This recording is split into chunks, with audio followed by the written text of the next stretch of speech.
الحمد لله نحمده ونستعينه ونستغفره ونؤمن به ونتوكل عليه ونعوذ بالله من شرور أنفسنا ومن سيئات أعمالنا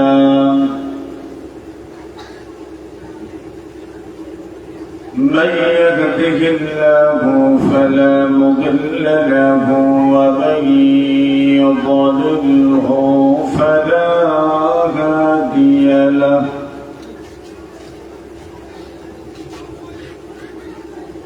وأشهد أن لا إله إلا الله وحده لا شريك له وأشهد أن سيدنا وسندنا وحبيبنا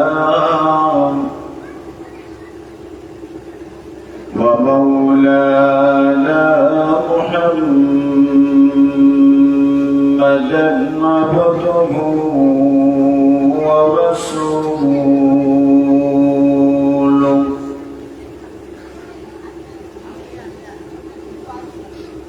أما بعد فأعوذ بالله من الشيطان الرجيم بسم الله الرحمن الرحيم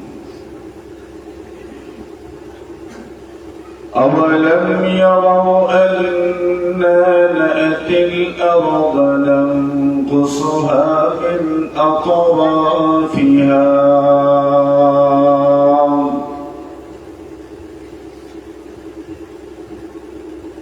وقال تعالى في مقام آخر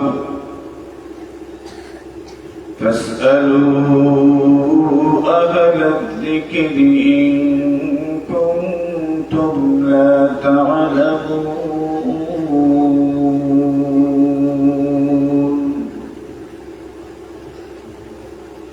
وقال رسول الله صلى الله عليه وسلم إن الله لا يقبض العلم انتزاعا ينتزعه من العباد ولكن يقبض العلم بقبض العلماء حتى إذا لم يبق عالما اتخذ الناس رؤوسا جهالا فسئلوا فأفتوا بغير علم فضلوا وأضلوا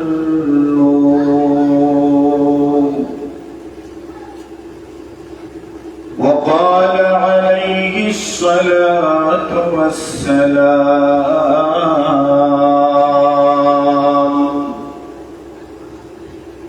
العلماء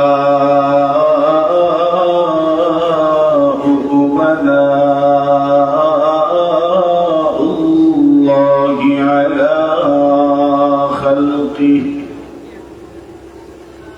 أو كما قال عليه الصلاة والسلام صلى الله على سيدنا ومولانا محمد وعلى آله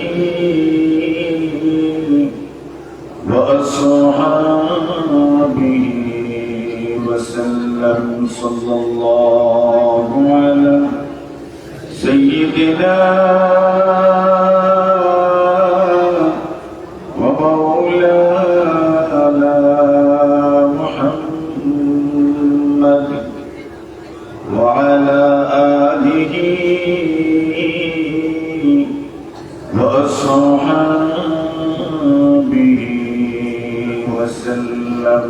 لا إله إلا الله لا إله إلا الله لا إله إلا الله.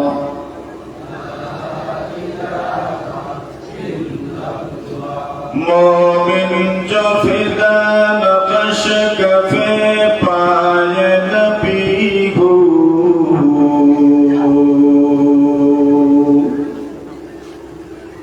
मोमिन जो फिदा नक्श कफे पाए नबी हो ज़ेर कदम आज भी आलम का खज़ीना, ज़ेर कदम आज भी आलम का खज़ीना. गर सुन्नत नबवी की करे पैरवी उम्मत, गर सुन्नत नबवी की करे पैरवी उम्मत, तूफ़ान से निकल जाएगा फिर उसका सफीना, तूफ़ान से निकल जाएगा फिर उसका सफीना. ला इलाहा इल्लल्लाह ला इलाहा इल्लल्लाह मुहम्मदुर রাসূলুল্লাহ.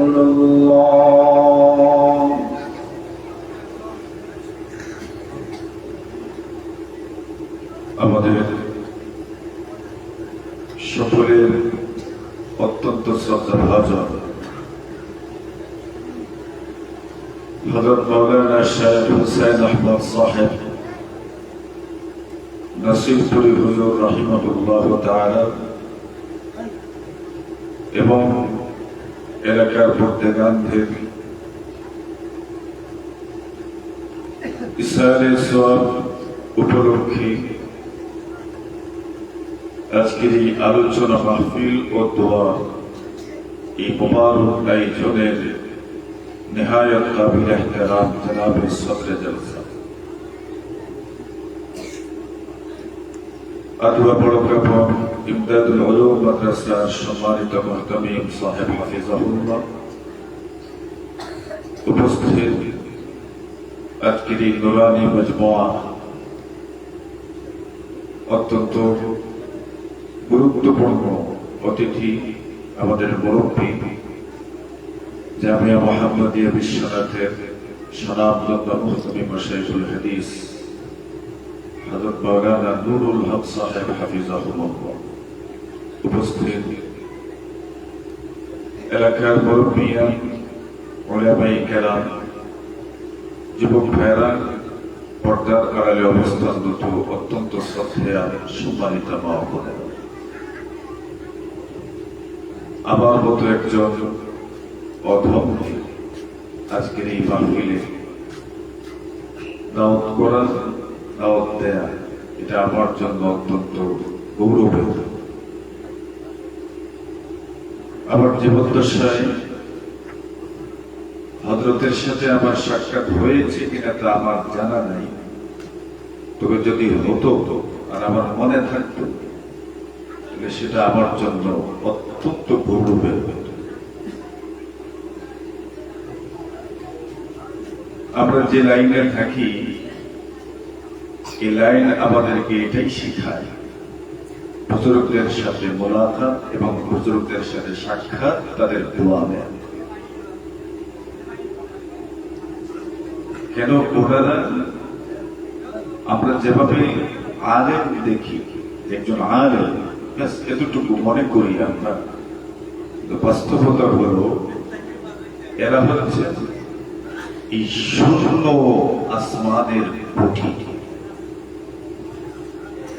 তো বোঝেন নেই, বুঝছেন কি বলছে?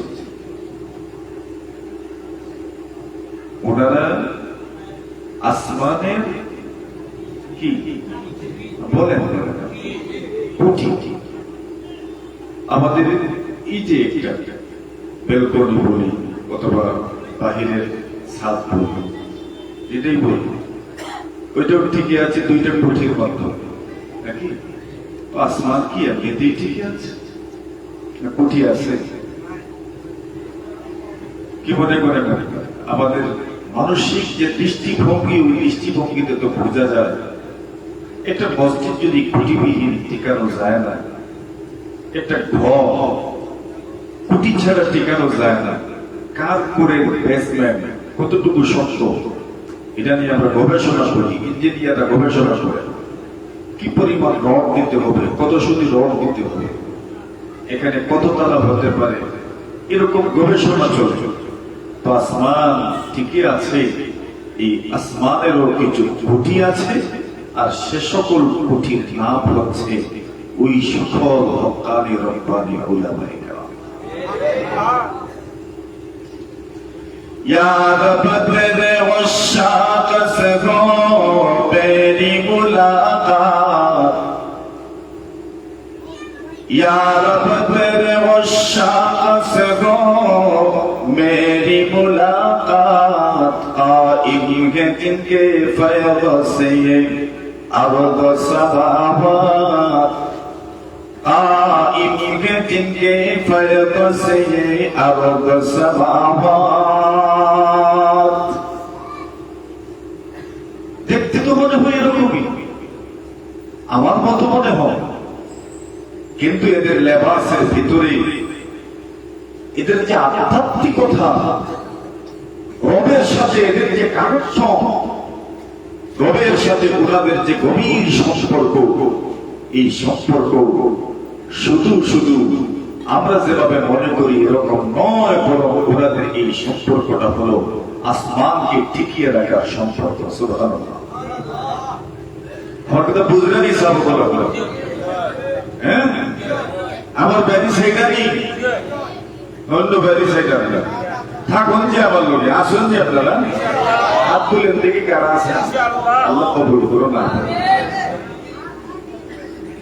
হযরত শেখ নাসির ফুলি রাহিমাহুল্লাহ তাআলাকে আপনারা দেখেছেন, আপনারা চিনেন, আপনারা জানেন, কিন্তু আমি ওনাকে চিনেছি আপনাদের উপস্থিতির মাধ্যমে। আমি ওনাকে চিনেছি আপনাদের নীরব নিস্তব্ধ হয়ে বসার মাধ্যমে। আমরা ওনাকে চিনেছি আপনাদের এই সুন্দর আয়োজনের মাধ্যমে। একজন মানুষ মানুষের দিলে এমন প্রভাব বিস্তার করেছেন যে জীবিত থাকতে তো দোয়া করলেনই, চলে যাওয়ার পরেই এই সুন্দর আয়োজনের মাধ্যমে ওনার জন্য দোয়া করছেন, ওনার গুণকীর্তন করছেন। আমি আপনাদের এই আয়োজনের মাধ্যমে ওনাকে চিনতে পেরেছি। মানুষ মানুষকে কতভাবে চিনে। দরসখত মখফি মনম চুবু মে গুলদার পরগে গুল, দরসখত মখফি মনম চুবু মে গুলদার পরগে গুল, হরগে দীদন মাইলে নারদ দরসখত বীনত মরা, হরগে দীদন মাইলে নারদ দরসখত বীনত মরা। এক বাদশাহ ছিলেন, এক যুগে। ওনার এখানে একটা আয়োজন হইত, কবিতা আবৃত্তির আয়োজন। সেখানে যারা অংশগ্রহণ করতেন এদেরকে পুরস্কার দেওয়া হতো। 1 নম্বর, 2 নম্বর, 3 জন। এই 3 জনকে ভালো পুরস্কার দেওয়া হতো, বাকি সকলকে বিশেষ পুরস্কার। এক কবিতা আবৃত্তির অনুষ্ঠানে 1 নম্বর হয়ে গেছেন একজন মহিলা। সুবহানাল্লাহ কইতেন না, বলে মহিলা হিসেবে সুবহানাল্লাহ আমরা পুরুষ হইতাম। একবার জোরে সুরে সুবহানাল্লাহ। মহিলাদের মধ্যে গুণ আছে না নাই? এক কবির মনে বড় আগ্রহ জাগলো, আরে ওনার কবিতা এত সুন্দর, উনি এক নম্বর হয়ে গেলেন, না জানি দেখতে উনি কত সুন্দর হবে। তার কবিতা এত সুন্দর, যদি ওনাকে একটা নজর দেখতে পারতাম, যার কবিতা এত সুন্দর, তার সুরটা, তার আওয়াজটা কত মিষ্টি যে হবে, যদি একবার তার সাথে কথা বলতে পারতাম। এই কথাটা ওই কবি মহিলার কাছে পড়ছে, উনি জবাব দিয়েছে, আমাকে দেখতে চাও? তার সাকান বকফি বাদাম চুর বুবে গুল তার পারগে গুল, কবিতা দিয়ে জবাব দিয়েছে। তার সাকান বকফি বাদাম চুর বুবে গুল তার পারগে গুল, হরকে দিদন মাইলে দারত তার সাকান বিনত মরা, हर के दीदन मैले दारद तर सकन पीनत मरा। পৃথিবীর কোন মানুষ যদি আমাকে দেখতে চায়, তবে আমাকে দেখার জন্য আমি সুন্দর এবং নির্ভরযোগ্য একটা স্থানের কথা বলে দেই। তার সাকান মখফি বাদাম, আমাকে যদি দেখতে চাও, তবে তুমি আমার কবিতা পড়ে নিও, তবে তুমি আমার লিখনি পড়ে নিও, তবে তুমি আমার ভয় পড়ে নিও, তবে তুমি আমার পক্ষ পড়ে নিও। যেমন ভাবে ফুলের গ্রাম ফুলের পাপড়ির মধ্যে লুকায়িত থাকে, যেমন ভাবে ফল ফসলের গ্রাম ফল ফসলের খোসার ভিতরে লুকায়িত থাকে। আমাকে যদি দেখতে চাও, আমাকে যদি দেখতে চাও, তবে আমার কথার মধ্যে তুমি খুঁজে দিও, আমি আমার প্রতিটি কথায় কথায় লুকায়িত আছি। আমিও ওনাকে চিনলাম আপনাদের এই ভালোবাসার মধ্যে, আপনাদের এই ভালোবাসার নজরানার মধ্যে, আপনাদের এই উপস্থিতির মধ্যে আমি ওনাকে চিনতে পেরেছি উনি কেমন ছিলেন। আচ্ছা, আমরা সকলেই তো জানি উনি একজন যোগ্যতা সম্পন্ন আলেম, আল্লাহর ওলি, শেখুল মাশায়েখ ছিলেন, আদর্শ মানুষ গড়ার কারিগর ছিলেন। ইলমি ওনার সবচেয়ে বড় পরিচয়। তবে আসুন না, আলিমের কথা বলার আগে ইলমের দুই একটা কথা আমরা শুনি। ইলমের মধ্যে কি সুবাস আছে, ইলমের মধ্যে কি সৌন্দর্যতা আছে, ইলমের মধ্যে কি নূর আছে, সেটা আমরা একটু জানি, তবেই বুঝতে পারবেন যার মধ্যে ইলম ছিল উনি কোন মাপের ছিলেন। ঠিক কিনা বলেন? রাসূল আকরাম সাল্লাল্লাহু আলাইহি ওয়াসাল্লাম একদিন সাহাবায়ে কেরামদেরকে বলেন, সাহাবায়ে কেরামে বসে আছেন, নবীজি সাহাবীদেরকে একটা স্বপ্নের কথা বলেছেন। স্বপ্নের কথা, বাইনামা আনা নাইম, আমি ঘুমন্ত ছিলাম, আমি ঘুমিয়েছিলাম, আর ওই সময় আমি স্বপ্ন স্বপ্ন দেখেনি আমি দেখে। স্বপ্ন দুনিয়াতে অনেক জিনিস আছে যেটার কোন চিত্র নাই, যেটার কোন রূপ নাই, যেটার কোন আকার নাই, যেটার কোন আকৃতি নাই। স্বপ্নের মাধ্যমে ওই নিরাকার জিনিস, আকারহীন রূপহীন ওই জিনিসটাকে আমাদেরকে রূপ দিয়ে, আকার দিয়ে, আকৃতি দিয়ে দেখানো হয়। তুমি শব্দ দেখো, বাইনামা আনা নাইম উতীতু বিকাদাহি লাবান, নবীজি বলেন আমি ঘুমন্ত ছিলাম, স্বপ্ন দেখলাম আমার সামনে একটা জগ, দুধে ভরা একটা জগ নিয়ে আসা হয়েছে। আমি ওই দুধে ভরা জগ থেকে তৃপ্তি সহকারে দুধ পান করলাম। বাস্তব দেখছেন নাকি স্বপ্ন দেখছেন? স্বপ্ন দেখছেন। এটা দুধ পান করা স্বপ্ন দেখেননি আপনি? এটা তো দেখি না, নবীজি স্বপ্ন দেখছেন। দুধ নিয়ে আসা হয়েছে, আমি দুধ পান করলাম। কি পরিমাণ দুধ আমি পান করেছি, নবীজি বলেন হাত্তা আদনি লা আবাদিয়া ইয়াখরুজু ফি আযফারি। নবীজি বলেন আমি স্বপ্নে দেখলাম যেই পরিমাণ দুধ আমি পান করেছি, আমি স্বপ্নে দেখলাম ওই দুধ যেন আমার আঙ্গুলের নখ দিয়ে বের হয়ে যাচ্ছে। মানে বোঝাতে চাচ্ছেন আমি এত পরিমাণ দুধ পান করেছি, মনে হচ্ছে আমার পুরো শরীর যেন দুধে ভরে গেছে। কিন্তু নবীজি বলেন এরপরে সাথে যে ঢোক নিয়ে আসা হয়েছে ওই জগের পুরা দুধ শেষ করতে পারলাম না। জগের মধ্যে অবশিষ্ট দুধ রয়ে গেল। তুম্মা আ'তাইতু ফাদলি উমর ইবনুল খাত্তাব। নবীজি বলেন আমি স্বপ্নে দেখলাম অবশিষ্ট দুধ আমি ওমরকে দিয়ে দিলাম। আর যদি দুধ খাইছই তো অন্যরে দিস হইল। আমি যে বলেন সুম্মা আ'তাইতু ফাদলি উমর ইবনুল খাত্তাব, আমি অবশিষ্ট দুধ ওমরকে দিয়ে দিলাম। এখন তো সবচেয়ে বড় ইন্টারেস্টিং হয়ে গেল, নিজেও দুধ পান করেছেন, অন্যজনকে দুধ দিয়েছেন। সাহাবায়ে কেরাম তো নবীজিকে এখন বললেন ইয়া রাসূলুল্লাহ এই শব্দের ব্যাখ্যা কি? আপনি দেখলেন নিজে দুধ পান করেছেন, আপনি দেখলেন অন্যজনকে দুধ পান করাচ্ছেন, অন্যজনকে দুধ দিয়েছেন, ব্যাখ্যা কি? নবীজি বলেন স্বপ্নের ব্যাখ্যা হলো ইলি। ব্যাখ্যা হইল ইলি। ইলি এমন এক জিনিস, এটার কোন রূপ নাই, এটার কোন আকার নাই, এটার কোন চিত্র নাই।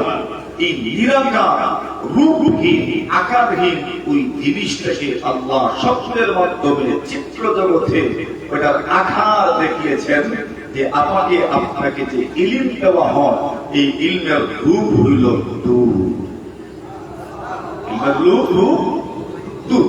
আচ্ছা এখন বলেন একজন মানুষের জীবনে সবচেয়ে বেশি এবং সর্বপ্রথম যে খাদ্যের প্রয়োজন পড়ে সেটার নাম কি?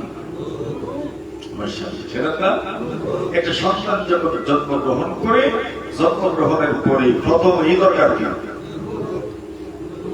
প্রথমে দরকার দুধ। এখন আসেন কোরআনের দুইটা আয়াত আমি পড়ি আপনাদের সাথে। وَإِذْ قَالَ رَبُّكَ لِلْمَلَائِكَةِ إِنِّي جَاعِلٌ فِي الْأَرْضِ خَلِيفَةً قَالُوا أَتَجْعَلُ فِيهَا مَن يُفْسِدُ فِيهَا وَيَسْفِكُ الدِّمَاءَ وَنَحْنُ نُسَبِّحُ بِحَمْدِكَ وَنُقَدِّسُ لَكَ قال إني أعلم ما لا إني أعلم ما لا। অর্থ তো জানেন আপনারা? আল্লাহ বলছেন তোমাদের যা জানা নাই আমি তাও জানি, আমি তাও জানি। কেন বলেছেন? এরা প্রশ্ন করেছেন মানুষ কেন আপনি আপনার প্রতিনিধি বানাবেন? আমরা আছি তো, আমরা আপনার বড়ত্বের বর্ণনা করছি, আপনার তাসবিহ পাঠ করছি, আপনার প্রশংসা করছি, কি দরকার মানুষকে আপনার প্রতিনিধি বানানোর? আল্লাহ বললেন কি দরকার মানে তোমরা তো এদের ধারে কাছেও যাবে না। তো যাবে না যে আল্লাহ তাআলা এরপর মানুষকে কি কি নিয়ামত দিলেন সেই নিয়ামতের কথা আল্লাহ বর্ণনা করলেন। বর্ণনা করতে গিয়ে মানুষের মৌলিক প্রয়োজন যে কয়েকটা জিনিসের, এর মধ্যে একটা হইল অন্ন, একটা হইল বস্ত্র, একটা হইল বাসস্থান। কয়টা? তিনটা মৌলিক, তিনটা জিনিস জরুরি। অন্ন, বস্ত্র, বাসস্থান। অন্ন বুঝেন নাই? খাদ্য, অন্ন, বস্ত্র, বাসস্থান, এই তিনটা হইল মানুষের মৌলিক আপনার জরুরত, প্রয়োজন। এই তিন মৌলিক প্রয়োজনের কথা আগে উল্লেখ না করে আল্লাহ মানুষকে যত নিয়ামত দান করেছেন সেই নিয়ামতগুলোর মধ্যে প্রথম যে নিয়ামতের কথা উল্লেখ করেছেন সেই নিয়ামতটা হলো ওয়া আল্লামা আদামাল আসমাআ কুল্লাহা। আল্লাহ বলেন আমি আল্লাহ আদমকে সব জিনিসের ইলম দান করেছি। ইলমের কথা আল্লাহ উল্লেখ করলেন। এরপরে বলতে বলতে বলতে বলতে বলতে গিয়ে আল্লাহ বলেন ওয়াকুল্লা ইয়া আদম উসকুন আনতা ওয়া যাওজুকাল জান্নাহ ওয়াকুলা মিনহা রাগাদান হাইতু শি'তুমা। আল্লাহ এরপরে বাসস্থানের কথা বললেন, খাদ্যের কথাও বললেন, কিন্তু প্রথম যেটা উল্লেখ করেছেন সেটা হলো ইলম। কেননা ইলমের তুলনা হলো দুধের সাথে। আর মানুষের জীবনে সবচেয়ে বেশি প্রয়োজন পড়ে দুধের। জন্মের পরে সবার চাইতে বেশি দরকার হলো দুধের। জন্মের পরে সন্তানকে মায়ের স্তনে মুখ লাগানো হয় দুধ খাওয়ানোর জন্য। কাপড় পরিধান করানো হয় না, আগে দুধ দেওয়া হয়। পেট পরিধান করানো হয় না, আগে দুধ দেওয়ার চেষ্টা করা হয়। নিমা পড়ানো হয় না, আগে তাকে দুধ দেওয়ার চেষ্টা করা হয়। কেন? একটা মানুষের শরীর গঠনে দুধের প্রয়োজন ঠিক ভাবে একটা মানুষের রূহ গঠনে, একটা মানুষের আত্মা গঠনে, একটা মানুষের রুহানি গঠনে, একটা মানুষের কাল গঠনে, হৃদয় গঠনে সবচেয়ে বেশি প্রয়োজন ইলমের। দরকার ইলমের দরকার। এই জন্য ইলমকে আল্লাহ তাআলা দুধের সাথে তুলনা করেছেন। এই কথাটা বুঝার পরে এবার আসেন যাদেরকে আল্লাহ ইলম দিলেন এই মানুষগুলো আল্লাহ তাআলার কাছে কত দামি কত দামি কত দামি। এই কথাটা বোঝানোর জন্য আরেক হাদিস আপনাদেরকে শোনাই। কষ্ট হচ্ছে আপনাদের? নবীজি একদিন আমি আইটো শব্দের কথাই বলছি। নবীজি শব্দ দেখছে। নবীজি বলেন আমি ঘুমিয়েছিলাম, শব্দ দেখতে লাগলাম আন্নাসু ইউরাদুনা আলাইয়া। আমার সামনে লোকজন আসছে। ওয়া আলাইহিম কুমুস, ওনাদের গায়ে কাপড় আছে। আপনারা যেভাবে আসছেন, আমরা যেভাবে আসছি, গায়ে কাপড় আছে, কিন্তু সবার কাপড় সমান নেই। কিছু মানুষের এতটুকু, কিছু মানুষের এতটুকু, কিছু মানুষের এতটুকু, কিছু মানুষের আচ্ছা সাত এতটুকু, কিছু মানুষের এতটুকু, এরকম আর কি। তার যেটা কিছু মানুষের এতটুকু, কিছু মানুষের এতটুকু, কিছু মানুষের এতটুকু। ঠিক নেই। নবীজি বলেন মানুষকে আমার সামনে পেশ করা হয়েছে ওয়া আলাইহিম কুমুস, ওনাদের গায়ে কাপড় লাগানো আছে। নবীজি বলেন তবে সবার কাপড় সমান। মিনহা মা ইয়াবলুগু তুদিয়া ওয়া মিনহা মা দুনা যালিক। নবীজি বলেন একজন মানুষের গায়ে কাপড় স্তন পর্যন্ত, আরেকজন মানুষের গায়ের কাপড় আরেকটু নিচে, আরেকজন মানুষের কাপড় আরেকটু নিচে। নবীজি বলেন ওয়াগুরিদা আলাইয়া ওমর ইবনুল খাত্তাব।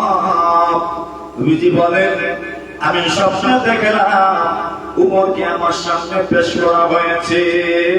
ওয়া আলাইহি কামিসুন ইয়াজরুহু। নবীজি বলেন আমি তাকা দেখি উমরের গায়ে তো লম্বা পোশাক টেনে টেনে হেঁটে যাচ্ছে। নবীজিকে সাহাবীরা বললেন ইয়া রাসূলুল্লাহ স্বপ্নের ব্যাখ্যা কি? নবীজি বললেন স্বপ্নের ব্যাখ্যা হইল দ্বীনদারি। সুবহানাল্লাহ। স্বপ্নের ব্যাখ্যা হইল দ্বীনদারি। কাপড় যেভাবে মানুষের ইজ্জত বাঁচায়, কাপড় যেভাবে মানুষকে ঠান্ডা থেকে বাঁচায়, কাপড় যেভাবে মানুষকে গরম থেকে বাঁচায়, মানুষের দ্বীনদারি তাকে জাহান্নাম থেকে বাঁচাবে, মানুষের দ্বীনদারি তাকে বেইজ্জতি থেকে বাঁচাবে। আল্লাহর ওলির কাছে ইলম ছিল, দ্বীনদারিও ছিল। এজন্য দুধের যেমন দাম ওনার ইলমেরও তেমন দাম ছিল। দ্বীনদারির কারণে যেমন মানুষ সম্মানী হয়, আল্লাহর ওলি আমাদের কাছে এরকম সম্মানী ছিলেন। ঠিক কিনা বলে? এই কথাটা বোঝানোর জন্য আমাদেরকে আরেকটু দূরে যাওয়া লাগবে। যাই পারি আল্লাহর এই জমিনে আমরা যারা ঈমানদার, আমাদের বিশ্বাস হলো আল্লাহ ছাড়া কোনো মাবুদ নেই। এটা আমাদের আকীদা, এটা আমাদের বিশ্বাস, এটা আমাদের দ্বীনের মনের প্রাণের দাবি হলো আল্লাহ ছাড়া কোনো মাবুদ দুনিয়ার যত ছোট মানুষ না কেন আমাকে উপরে ফেলে ফেলতে পারে আল্লাহ, আল্লাহ ছাড়া কোনো মাবুদ নয়, এই কথা থেকে একটা ইঞ্চি আমরা সরতে রাজি না। मैं इसके सिवा किस पे फिदा हो ये बता दे, मैं इसके सिवा किस पे फिदा हो ये बता दे, ला मुझको देखा उनकी तरह कोई अगर है, ला मुझको दिखा उनकी तरह कोई अगर है। আত্মসমর্পণ করবো, উনার মতো তো আর কেউ হতে পারে না। আল্লাহর মতো তো পৃথিবীতে কিছু নাই, তার মতো তার সাদৃশ্য কোনো জিনিস নাই। ঠিক না? মহান সবচেয়ে বড় দাবি হল আল্লাহ ছাড়া যেন মাবুদ নাই। শুধু দাবি করলেই হয় নাকি দলিল দেওয়া লাগে? আপনি দাবি করলেন এই জায়গা আমার বাস হয়ে গেছে নাকি দলিল লাগছে? দলিল। বিশেষ করে যদি এই দাবির বিপক্ষে অবস্থান করার মতো কেউ থাকে তবে অবশ্যই আপনাকে দলিলও দিতে হবে, আপনাকে সাক্ষীও দেওয়া হবে। ঠিক না বেটি? ওটা বুঝাইতে পারছি আমি? আল্লাহ ছাড়া কোনো মাবুদ নাই, এই কথাই কি সারা দুনিয়ার মানুষ একমত না বিরোধিতা আছে? বিরোধিতা আছে। সুতরাং আল্লাহ ছাড়া যে কোনো মাবুদ নাই এই কথার সাক্ষীও দিতে হবে, এই কথা দলিলও দিতে হবে। এখন আল্লাহ ছাড়া কোনো মাবুদ নাই, সাক্ষী কেউ না, আর দলিল কিটা দিতে? আল্লাহ ছাড়া কোনো মাবুদ নাই, এটা তো আমাদের বিশ্বাস। সাক্ষী কে? আল্লাহ ছাড়া কোনো মাবুদ নাই, প্রমাণ কি? দলিল। হাজারো দলিল তো আছে, আমরা ওদিকে যাচ্ছি না। এবং আহমদ বিন হাম্বল দলিল দিতেই প্রথমে, এরপরে সাক্ষী দেওয়া।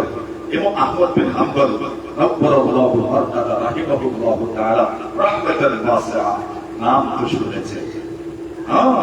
ইমামুল মুসলিমিন, মুমিনদের ইমাম, মুসলমানদের ইমাম সাইয়্যিদুনা আহমদ বিন হাম্বল রাহিমাহুল্লাহু তাআলা তামাম আইয়্যা মুস্তাহিদদের কবরে আল্লাহ তাআলা রহমতের ঝড়ি বর্ষণ করুন। আমিন। ইমাম আহমদ বিন হাম্বল রাহিমাহুল্লাহু তাআলা একদিন একজন নাকি প্রশ্ন করেছে, হযরত আপনি নাকি রাতে ঘুমান না?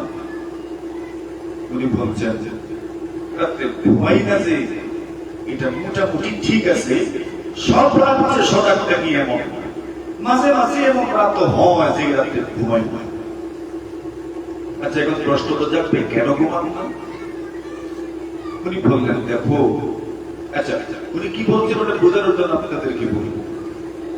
আমাদের সমাজে আমাদের অনেক ভাই বেরাদর আছে যারা প্রবাস আছে না, ইসলাম জানার তেমন একটা সুযোগ নেই, কাম কাজে ব্যস্ত।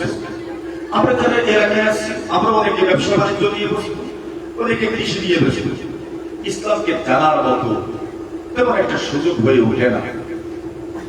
দৈনন্দিন জীবনে আমি যতগুলো মাসআলার সম্মুখীন হই, আপনিও কি ততগুলো মাসআলার সম্মুখীন নয়? আপনি ততগুলো মাসআলার সম্মুখীন, কিন্তু আমি পড়ে মাসআলা শিখি, আপনি পড়ে না। বলুন কোন আশ্বাসে আপনি পড়েন না? কি আপনার মনে বাজে? আপনার মনে কি এমন বিরাজ করে যে আপনি পড়েন না বা পড়ার প্রয়োজন মনে করেন না? কেন আপনার মনে একটা বিশ্বাস আছে, মুহাম্মদ বিশ্বনাথের মুহতামিম সাহেব আছেন, মাসআলার কোন সমস্যা পড়লে ফাঁস করে ফোন দেব, মাসআলা জেনে নেব।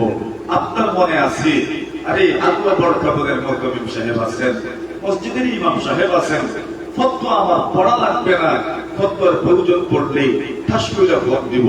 নাসিরপুরি হুজুর আছেন, ফতোয়ার প্রয়োজন পড়লে ঠাস করে ভোট দিব। ফোন দিতে দেরি হবে, ফতোয়া বলতে দেরি হবে না। ঠিক আছে, এটাই তো আপনার ধারণা, এটাই তো আপনার বিশ্বাস, এটাই তো আপনার বিশ্বাস। এজন্য রাত্রে আরামসে ঘুমাই আমরা, কোনো টেনশন নাই। কেন পড়তে হবে না, পড়ার কিছু লাগলে কে আসল নাসির ঘুরি আছে, কে আছে? নাসির ঘুরি আছে, এটা মনে করতাম আমরা। একজন চলে গেছেন, অন্যজনকে মনে করবেন, যে চলে যাবে তাদের মতো আর কেউ হবে না, এটা মনে করতাম। মনে আছে ইমাম আহমদ বিন হাম্বল বলেন, আমি অনেক রাতে ঘুমাই না কেন জানো? এই দুনিয়াতে হাজারো মানুষ আমাদের উপর ভরসা করে ঘুমায় না। দৈনন্দিন জীবনে কত শত মাসআলার সম্মুখীন হয়, কিন্তু পড়ে না কোরআন সুন্নাহ রিসার্চ করে না, গবেষণা করে না। তার মনে আছে আহমদ বিন হাম্বল জীবিত আছেন, উনি তো আছেন, আমার মাসআলা পড়তে হবে না। যদি দুনিয়ার জীবনে, যদি দৈনন্দিন জীবনে, যদি পারিবারিক জীবনে, যদি সামাজিক জীবনে, যদি ব্যক্তি জীবনে, যদি রাষ্ট্রীয় জীবনে, আন্তর্জাতিক জীবনে কোন মাসআলার সম্মুখীন হয়ে যায়, আহমদ বিন হাম্বলকে জিজ্ঞাসা করব, উনি ফতোয়া দিয়ে দিবেন। আহমদ বিন হাম্বল বলেন, এত শত শত মানুষ, হাজার হাজার মানুষ আমাদের উপর ভরসা করে নিশ্চিন্তে ঘুমায়, ওই মানুষগুলোকে নিশ্চিন্তে ঘুমানোর সুযোগ করে দেওয়ার জন্য আমার প্রতিটা বছর এমন শত রাত যায় যে রাতগুলোতে আমি দুইটা চক্ষু বন্ধ করে ঘুমাতে পারি না। উলামায়ে কেরাম আহমদ বিন হাম্বল রাহিমাহুল্লাহ একজন ওনাকে প্রশ্ন করেছে, আহমদ বিন হাম্বল আপনি আল্লাহ মানেন, আপনার মতো জ্ঞানী বুড়ি মানুষ আল্লাহ মানেন, আল্লাহ বিশ্বাস করেন, কেন আমার বুঝে ধরে না? আহমদ বিন হাম্বল বলেন, কেন বুঝে ধরে না? উনি বলেন, এই পৃথিবী প্রাকৃতিক ভাবে চলমান, আল্লাহ তাকার কোন প্রয়োজন নাই। জোরে বলেন নাউজুবিল্লাহ। আল্লাহ ওই আহমদ বিন হাম্বল বলেন, আল্লাহ তাকার কোন প্রয়োজন, উনি বলেন না আল্লাহ তাকার কোন প্রয়োজন নেই। আহমদ বিন হাম্বলকে বলেন, তবে বলুন আপনি আল্লাহ মানছেন কেন, এবং কোন জিনিস আপনাকে আল্লাহ মানতে বাধ্য করেছে? আহমদ বিন হাম্বল রাহিমাহুল্লাহ বলেন, আমি কেন আল্লাহ মেনেছি জানো? শত শত দলিল আমার সামনে আছে, ওই দলিলগুলো তোমাকে দিচ্ছি না, সহজ একটা দলিল শোনো। ইমাম আহমদ বিন হাম্বল বলেন, মনে করো এই পৃথিবীর মধ্যে একটা গরু হচ্ছে রূপার গাছ, ওই গরুর মধ্যে কোন দরজা নাই, কোন জানালা নাই, কোন ছিদ্র নাই। ওই গরুর ভিতরে আরেকটা ঘর আছে, স্বর্ণের ঘর।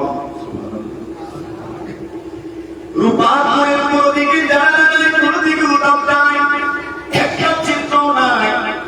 আবার রূপার গরুর ভিতরে স্বর্ণের ঘর আছে, ওই স্বর্ণের ঘরেও কোন দরজা নাই, কোন জানালা নাই, কোন ছিদ্র নাই।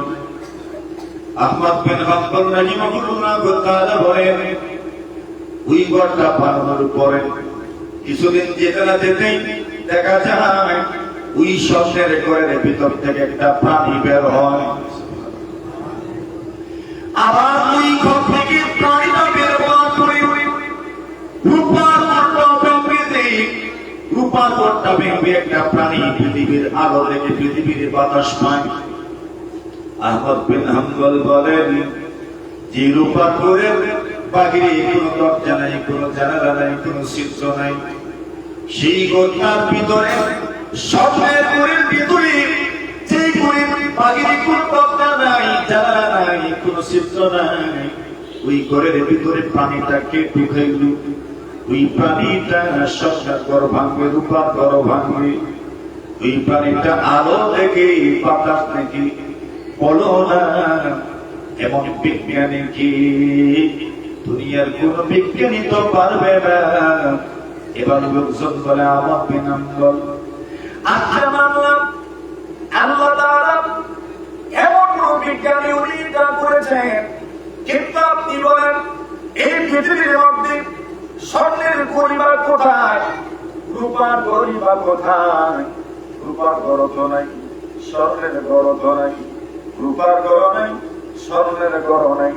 আহমদ বিন হাম্বল রাহিমাহুল্লাহ তাআলা বলেন, শোনা যায় তো? শুনতে হয় না? ইমাম আহমদ বিন হাম্বল রাহিমাহুল্লাহ তাআলা বলেন, আরে তোমরা বলছো রূপার গড় তোমরা দেখো না, স্বর্ণের গড় তোমরা দেখো না, অথচ তোমাদের প্রত্যেকের বাড়িতে বাড়িতে রূপার গড় আছে, সোনার গড় আছে।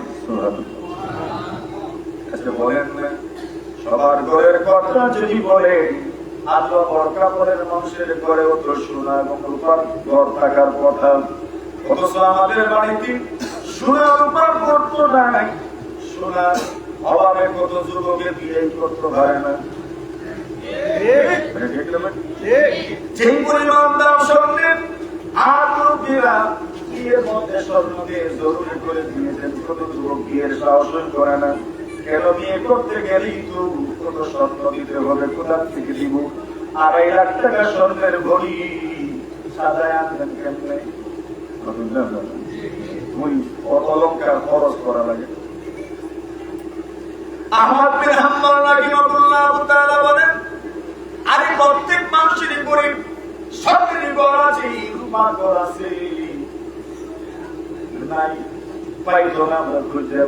আহমদ বিন হাম্বল বলেন, তোমার ঘরে যে মুরগির ডিম অথবা হাঁসের ডিম আছে, ওই ডিমের উপরের অংশে দেখো সুন্দর করে সাদা ডিম, উপরের অংশ যেন রূপার নির্মিত ঘর, এর মধ্যে কোন ছিদ্র নাই, কোন দরজা নাই, কোন জানা নাই, কোন ছিদ্র নাই। ওই ডিমের ভিতরে আল্লাহ তাআলা সোনালী কালার দিয়ে, কুসুম কালার দিয়ে আল্লাহ তাআলার একটা ঘর বানায় রাখছেন, এটাকে কুসুম বলা হয়। আহমদ বিন হাম্বল বলেন, একটা মুরগির ডিম থেকে বা হাঁসের ডিম থেকে কুসুমের ভিতর থেকে প্রথমে বাচ্চাটা বের হয়, স্বর্ণের ঘরটা ভাঙ্গিয়ার বাচ্চাটা বের হয়, এরপরে রূপার ঘরটা ভাঙ্গিয়ার বাচ্চাটা বের হয়ে যায়। বড় দেখি ছিদ্র নাই, ছিদ্র নাই। এই ঘরের ভিতরে একটা প্রাণীর জন্ম দেওয়ার মতো ক্ষমতা আছে শুধু একমাত্র আপনার আমার। আরো জোরে বলেন, আছে শুধু একমাত্র আপনার আমার।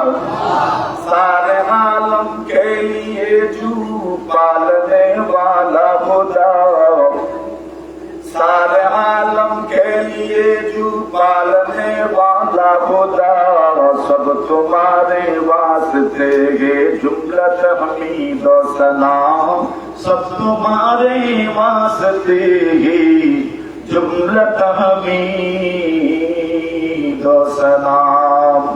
আহমদ বিন হাম্বল বলেন, যে ওই দিনের ভিতরে যে কুসুম আছে, কুসুমের উপর ভাগে ছিদ্র নাই, সেই কুসুমের ভিতর থেকে একটা প্রাণী বের হয়, এমন বিজ্ঞানী একমাত্র আল্লাহ ছাড়া আর কেউ নাই। এই ডিমের থেকে বাচ্চা ফুটা দেখেই আমি আমার আল্লাহ তাআলায় বিশ্বাসী হয়ে গেছি। গেল দলিল, কথা কম পড়তে হবে, বেশি কোনো সুযোগ নেই, কষ্ট হয়ে গেছে। আমি সবাই থেকে 10টা পর্যন্ত, আর বেশি সময় নিতেন না। কেটা করলে আপনারা মাত্র কিছু সময় ইনশাআল্লাহ। এমন তো অবশ্যই জমা হবে না, আর আপনাদের একটু কিছু সময় ইনশাআল্লাহ। এখন আসেন, একজন আলেমের সম্মান কতটুকু ওইটা বোঝার জন্য আল্লাহ তাআলার একত্ববাদের, লা ইলাহা ইল্লাল্লাহ, আল্লাহ ছাড়া কোনো মাবুদ নাই, এই কথার উপর একটা সাক্ষী দিতে হবে। এখন সাক্ষী কি? আল্লাহ বলছেন, সাক্ষী আমি আল্লাহ নির্ধারণ করে দিলাম। সুবহানাল্লাহ। সাক্ষী কে নির্ধারণ করছেন?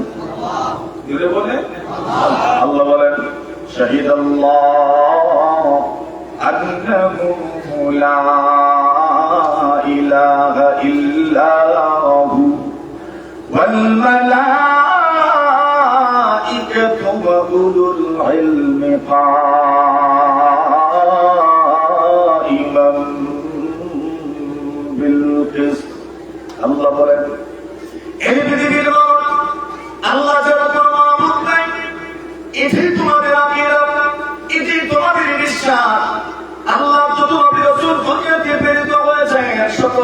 রাসূলকে আল্লাহ পরবর্তীকালে আলম প্রথমেই তালিম দিয়েছেন, শিক্ষা দিয়েছেন আল্লাহ ছাড়া কোনো মাবুদ নাই।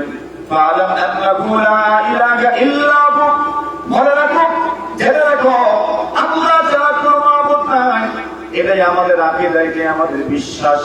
মরণ পর্যন্ত যদি কেটেও দেওয়া হয়, টুকরা টুকরাও করে দেওয়া হয়, যদি জ্বালিয়েও দেওয়া হয়, কসম আল্লাহর, আল্লাহ ছাড়া কোনো মাবুদ নাই, এই আকীদা বিশ্বাস থেকে একটা কদম সরে আসবো না আমরা, ঠিক কিনা? এই আমাদের আকীদা। এখন সাক্ষী, সাক্ষী কে হবে? আল্লাহ বলেন আল্লাহ ছাড়া কোনো মাবুদ নাই। এই কথার উপর সর্বপ্রথম সাক্ষী হচ্ছি আমি আল্লাহ। প্রথম সাক্ষী কে? আল্লাহ বলেন। দুই নম্বর সাক্ষী ওয়াল মালাইকা। আল্লাহ বলেন দুই নম্বর সাক্ষী হচ্ছে আমি আল্লাহর ফেরেশতারা। জোরে কালকে বলবেন না, আরো জোরে। আল্লাহ বলেন এক নম্বর সাক্ষী হলাম আমি আল্লাহ, দুই নম্বর সাক্ষী হলেন আমার ফেরেশতারা, তিন নম্বর সাক্ষী ওয়াল উলুল ইলমি কাইমান বিল কিসত। আল্লাহ বলেন এই উম্মতের হক্কানি রব্বানি উলামায়ে কেরাম, আমি আল্লাহ ছাড়া কোনো মাবুদ নাই। এই কথার উপর তিন নম্বর সাক্ষী হলেন আমার জমিনে বিচরণকারী হক্কানি রব্বানি উলামায়ে কেরাম। তিন নম্বর সাক্ষী হলেন আমার জমিনে বিচরণকারী হক্কানি রব্বানি উলামায়ে কেরাম। কিসের উপর সাক্ষী? আল্লাহ ছাড়া কোনো মাবুদ নাই। এবার বলেন পৃথিবীর সবচেয়ে বড় দাবি হইল আল্লাহ ছাড়া কোনো মাবুদ নাই। শ্রেষ্ঠ কালিমা হইল আল্লাহ ছাড়া কোনো মাবুদ নাই। শ্রেষ্ঠ বাক্য হইল আল্লাহ ছাড়া কোনো মাবুদ নাই। শ্রেষ্ঠ দাবি হল আল্লাহ ছাড়া কোনো মাবুদ নাই। এই দাবির পক্ষে যারা সাক্ষী হবেন এই মানুষগুলো আল্লাহর জমিনে বিচরণকারী সর্বশ্রেষ্ঠ মহামানব, ঠিক কিনা বলে? এই উম্মতের উলামায়ে কেরাম এই উম্মতের জন্য সবচেয়ে বড় নিয়ামত। এজন্যই রাসূলুল্লাহ সাল্লাল্লাহু আলাইহি ওয়াসাল্লাম বলেন আল উলামা উমানাউল্লাহি আলা খালকিহি। উলামায়ে কেরাম হচ্ছেন এই উম্মতের সবচেয়ে বড় আমানতদার। সুবহানাল্লাহ বলেন। এখন আসেন আমি ফিনিশিং এ যাই, মূল কথার দিকে চলে যাই। উম্মতের উলামায়ে কেরাম উম্মতের সবচেয়ে বড় আমানতদার। এখন আসেন পৃথিবী ধ্বংস হবে কখন, আর পৃথিবীর ধ্বংসের আলামত কি, কিয়ামতের আলামত কি? নবী আকরাম সাল্লাল্লাহু আলাইহি ওয়াসাল্লাম একদিন সাহাবায়ে কেরামদের সামনে বসে কথা বলছেন, আর একজন সাহাবী আসলেন। আসার পরেই নবীজিকে প্রশ্ন করলেন, ইয়া রাসূলুল্লাহ কিয়ামত কোন দিন হবে? নবীজি উত্তর দিলেন, যেদিন আমানতকে বিনষ্ট করে দেওয়া হবে, যেদিন আমানতের খেয়ানত হবে, সেদিন কিয়ামত হয়ে যাবে। সাহাবায়ে কেরাম বললেন, ইয়া রাসূলুল্লাহ আমানতের খেয়ানত হলে যদি কিয়ামত হয়ে যাবে, তাহলে কিয়ামত হয়ে যাওয়ার যে আলামত সেটা হচ্ছে আমানতের খেয়ানত। আমানতের খেয়ানত কিভাবে হবে? নবীজি বললেন, ইদা হুইয়াতিল ইদা মুসিদাল আমরু ইলা গায়রি আহলিহি ফান্তাযিরিস সাআ। অযোগ্যদেরকে যখন দায়িত্ব দেওয়া হবে তখনই দুনিয়া ধ্বংস হবে, আমানতের খেয়ানত হবে। কথাটা ইয়াদ রাখেন, কথাটা মনে রাখেন। আসেন আরেক আয়াতে যাই। আল্লাহ বলছেন, আওয়ালাম ইয়ারা আন্না নাতিল আরদা নানকুসুহা মিন আতরাফিহা। আল্লাহ বলেন, এরা কি দেখে না, এরা কি দেখে না আন্না নাতিল আরদা নানকুসুহা মিন আতরাফিহা, আমি আমার এই জমিনকে চতুর্দিক থেকে সংকুচিত করে ফেলছি, সংকুচিত করছি, ছোট করে দিচ্ছি। প্রশ্ন হলো পৃথিবীর আয়তন তো ঠিকই আছে, পৃথিবী তো প্রতিনিয়ত বিভিন্ন দ্বীপ ভাবিত হচ্ছে, বিভিন্ন দ্বীপের সন্তান মানুষ খুঁজে পাচ্ছে, পৃথিবী তো বাড়তে আছে, পৃথিবী কম লোকের নেই। আল্লাহ বলেন, এরা কি দেখে না আমি পৃথিবীটাকে সংকুচিত করছি, ছোট করে দিচ্ছি? পৃথিবী ছোট হওয়ার অর্থ কি? রাইসুল মুফাসসিরিন আব্দুল্লাহ ইবনে আব্বাস রাদিয়াল্লাহু তাআলা আনহুমা এই আয়াতের ব্যাখ্যায় লিখেন, পৃথিবী সংকুচিত হওয়ার অর্থ হচ্ছে উলামায়ে কেরাম দুনিয়া থেকে চলে যাবে আর পৃথিবীটা সংকুচিত হয়ে যাবে। সুবহানাল্লাহ বলবেন? কিনা মনে করেন আপনারা?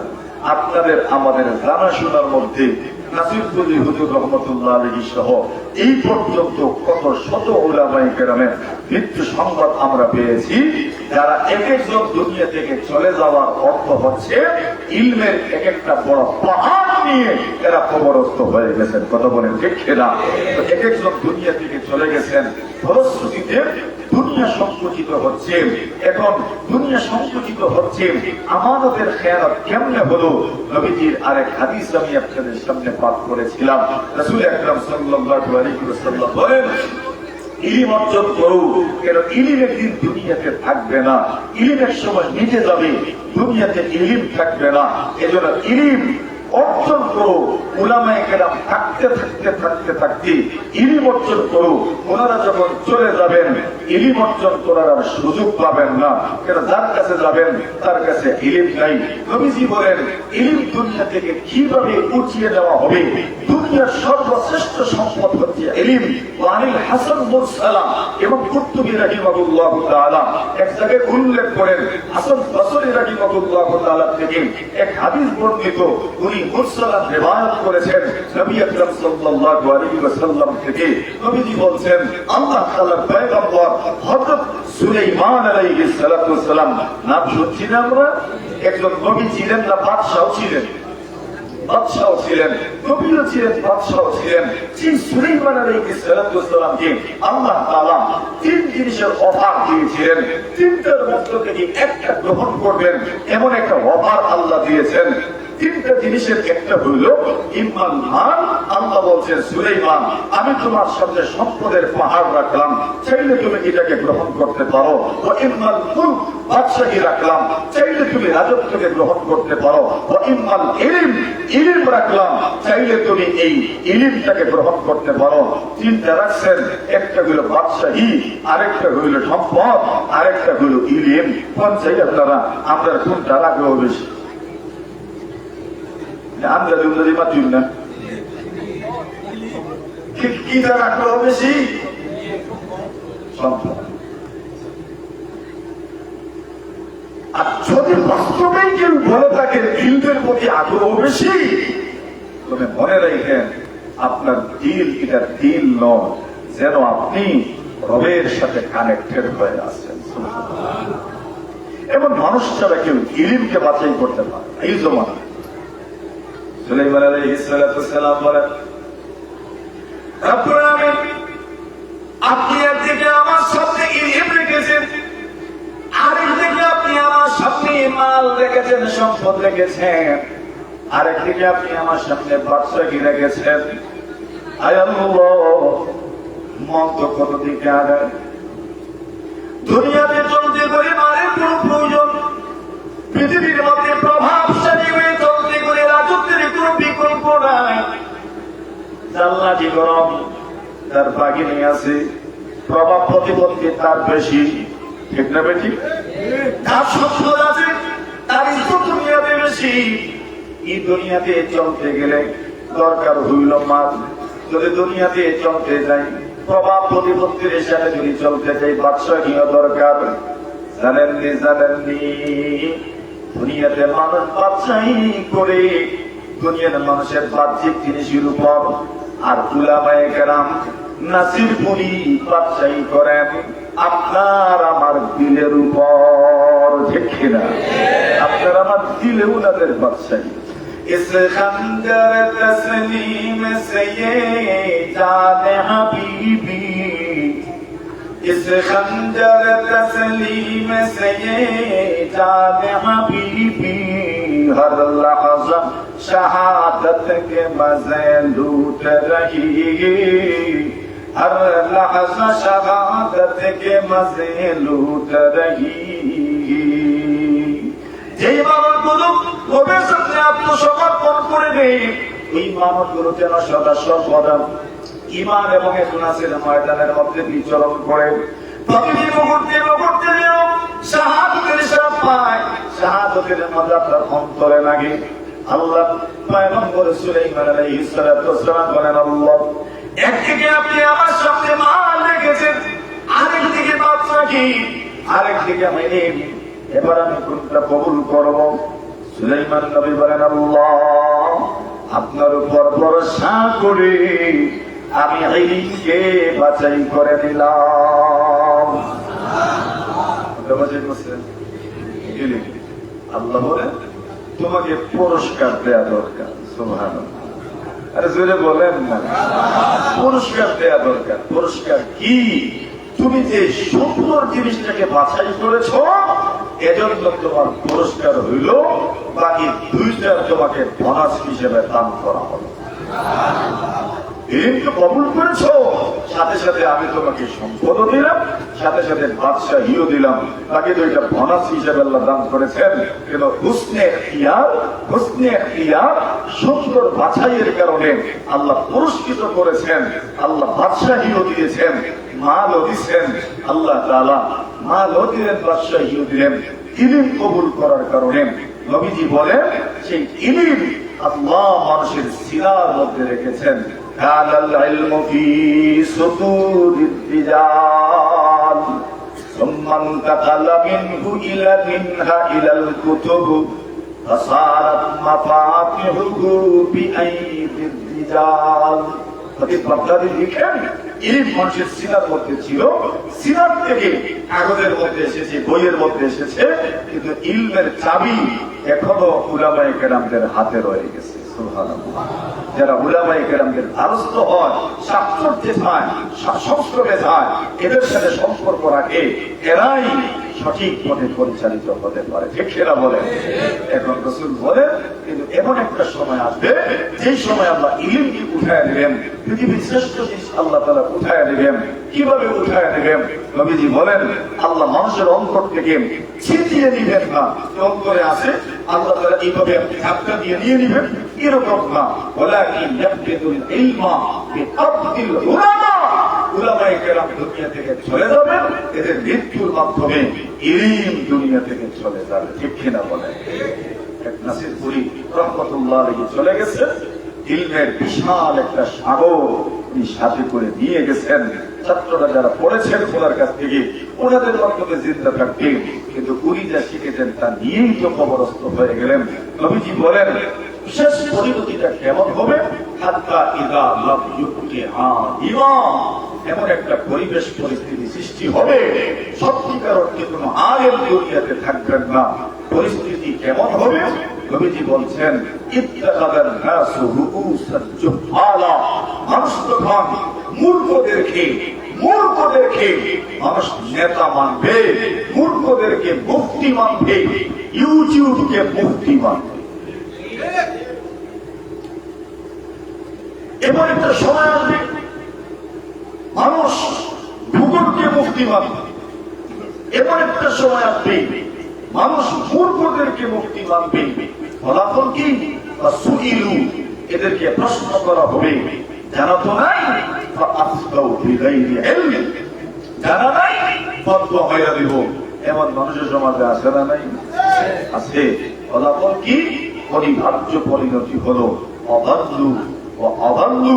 এরা নিজেও কত ভ্রষ্ট, যিনি ফতোয়া জিজ্ঞাসা করেছেন উনিও কত ভ্রষ্ট হবে, তাকেও কত ভ্রষ্ট করবে। এই পরিস্থিতি কখন হবে? যখন হক্কানি রব্বানি উলামায়ে কেরাম থাকবেন না। আলহামদুলিল্লাহ, আপনাদের চিন্তা কিসের রে ভাই? আপনারা তো প্রতিষ্ঠান বানায় রাখছেন, হক্কানি রব্বানি উলামায়ে কেরাম তৈরি হইতেই আছে। সুবহানাল্লাহ। বুঝলেন না? আরো জোরে তৈরি হচ্ছে নি। তবে শুধু বাহিরে লোকদেরকে আলেম বানাইলে হবে না, এই গ্রামগঞ্জেও আলেম হওয়া দরকার। নাসিরপুরি এখানেও হওয়া দরকার, হামিদুল হক রহমানি এখানেও হওয়া দরকার, নুরুল হক দামাত বারাকাতুহু এখানেও হওয়া দরকার, আবুল ইসলাম সাবির সাহেব এখানেও হওয়া দরকার। রশিদ আহমদ লস্করি সাহেব এখানেও হওয়া দরকার, আশরাফ আলী বিশ্বনাথী এখানেও হওয়া রাহিমাহুল্লাহ তাআলা এখানে হওয়া দরকার, সাদিকুর রহমান শ্রীমঙ্গলী রাহিমাহুল্লাহ তাআলা এখানেও হওয়া দরকার। এখানেও হওয়া দরকার। এজন্য মানুষ তৈরি করা দরকার। আমাদের বড়রা মানুষ তৈরি করার চেষ্টা করেছেন। মানুষ বানাও, মানুষ বানাও, মানুষ বানাও, মানুষ বানাও, মানুষ তৈরি করো, মানুষ করো, আল্লাহর সাথে সম্পর্ক তৈরি করো। উলামায়ে কেরামদের মিশনটাই এটা ছিল। মিশন ছিল নিচের থেকে টাইনা উপরে উঠা।